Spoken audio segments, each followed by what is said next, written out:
Hello. എൻ്റെ ഈ hello കേൾക്കുമ്പോൾ തന്നെ ഭയങ്കര ഒരു സന്തോഷം തോന്നുന്നില്ലേ? അതെന്താണെന്ന് ഞാൻ പറയാം കേട്ടോ. അപ്പോൾ കഴിഞ്ഞ ദിവസം വർക്ക് കഴിഞ്ഞ് ഞാൻ ആലുവയിലെത്തി. യൂഷ്വലി ഞാൻ എക്സിറ്റ് നമ്പർ ബിയിലൂടെയാണ് ഇറങ്ങാറ്, പക്ഷേ ഇപ്രാവശ്യം ഞാൻ എക്സിറ്റ് നമ്പർ എ കൂടെ ഇറങ്ങി. കാരണം എന്താണെന്ന് വെച്ചാൽ നമ്മുടെ ആലുവ ആരോഗ്യാലയം ഹോസ്പിറ്റലിൻ്റെ തൊട്ടിപ്പുറത്തുള്ള ബിൽഡിങ്ങിൽ ഫസ്റ്റ് ഫ്ലോറിലായിട്ട് ഒരു ക്രാഫ്റ്റ് സ്റ്റോർ വന്നിട്ടുണ്ട്. 2 ദിവസം മുന്നേ എൻ്റെ ബെസ്റ്റ് ഫ്രണ്ട് അഞ്ജു എനിക്കൊരു റീൽ അയച്ചു തന്നപ്പോഴാട്ടോ ഞാൻ ഈ കാര്യം അറിയുന്നത്. അപ്പം നമ്മുടെ സ്ഥലമായിട്ടുള്ള ആലുവയിൽ ഇങ്ങനെ ഒരു ക്രാഫ്റ്റ് സ്റ്റോർ വന്നിട്ട് പോയി വിസിറ്റ് ചെയ്യാതിരിക്കാന്ന് പറഞ്ഞാൽ നോട്ട് അറ്റ് ഓൾ പോസിബിൾ. അന്ന് തന്നെ പോകാൻ എന്നെ കൊണ്ട് പറ്റിയില്ല, പക്ഷെ ഞാൻ പോയി. നിങ്ങൾ ഹാമ്പേഴ്സൊക്കെ കസ്റ്റമൈസ് ചെയ്ത് കൊടുക്കുന്ന ആൾക്കാരാണോ? അങ്ങനെയാണെങ്കിൽ ഈ ഒരു കട നല്ലൊരു ബെസ്റ്റ് ഓപ്ഷനാണ്.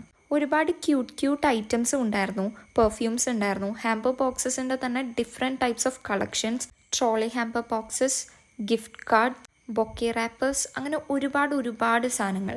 എന്തിനേറെ പറയുന്നു, ആനിവേഴ്സറി ബോക്സിൽ വയ്ക്കാൻ പറ്റിയ കപ്പിൾ റിങ്സ് വരെ അവിടെ അവൈലബിൾ ആണ്.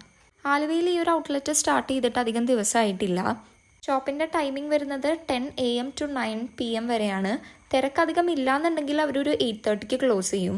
ഇത്രയും വെറൈറ്റീസ് ഒക്കെ കണ്ടപ്പോൾ ഞാൻ വിചാരിച്ചു ഈശ്വര ഓവർ പ്രൈസ്ഡ് ആയിരിക്കുമെന്ന്. പക്ഷേ അഫോർഡബിൾ ആണ് ഗൈസ്, ഭയങ്കര ബഡ്ജറ്റ് ഫ്രണ്ട്ലി ആണ്. എല്ലാത്തിനും റീസണബിൾ പ്രൈസാണ്, അതാണ് ഏറ്റവും വലിയ ഹൈലൈറ്റ്. പിന്നെ കസ്റ്റമേഴ്സിനെ ഹാൻഡിൽ ചെയ്യുന്നതാണെങ്കിലും എടുത്തു പറയേണ്ടതായിരുന്നു. ഭയങ്കര വെൽക്കമിങ് ആയിരുന്നു, ഭയങ്കര ഹെൽപ്ഫുൾ ആയിരുന്നു. ഇവരുടെ തന്നെ വേറൊരു ഔട്ട്ലെറ്റ് കലൂരിലുണ്ട്. ഞാൻ എന്തായാലും അതും കൂടി ഒന്ന് വിസിറ്റ് ചെയ്യാൻ പ്ലാൻ ചെയ്യുന്നുണ്ട്. ഇവിടം വരെ വന്നിട്ട് ഞാനൊന്നും പർച്ചേസ് ചെയ്യാതെ പോകുന്നു വിചാരിക്കുന്നുണ്ടോ? ഞാനും പർച്ചേസ് ചെയ്തായിരുന്നു കേട്ടോ. എന്താ പർച്ചേസ് ചെയ്തതെന്ന് അടുത്ത വീഡിയോയിൽ കാണിച്ചു തരാം കേട്ടോ. അപ്പോൾ craft lovers do visit. Location Aluva Arogyalayam hospital തൊട്ടപ്പുറത്തെ ബിൽഡിംഗ് ഫസ്റ്റ് ഫ്ലോർ.